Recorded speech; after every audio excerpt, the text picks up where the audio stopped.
बार बार मेरा नाम ला रहे अनवर मानेपाड़ी।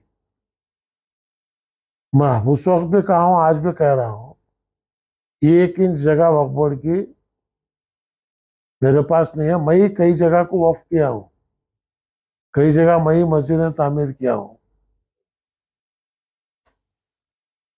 मेरे दिल में खुदा का खौफ है। तो मैं सेंट्रल गवर्नमेंट से भी, स्टेट गवर्नमेंट से भी सीबीआई इंक्वायरी कराओ, उसमें मेरा नाम भी शामिल करो।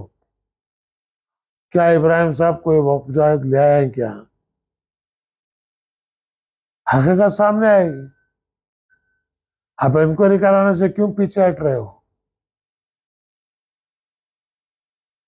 2012 में वक्फ बोर्ड मुझे लेटर दिए, आज से 12 साल पहले, कि आपके वक्फ बोर्ड का कोई आपको लिटिगेशन नहीं, कोई वक्फ की जायदाद आपके पास नहीं। अनवर मानेपाड़ी बोलता 70 पर 6 में इन्हों अपने नाम पर कर लिए। 70 पर 6 में मैं जेल में था,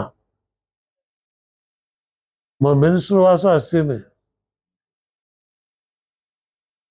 तो इसलिए अगर ये सीबीआई इंक्वायरी नहीं करते, मैं खुद कोर्ट को जाऊंगा और कोर्ट के सामने मांग रखूंगा इसकी सीबीआई इंक्वायरी करो।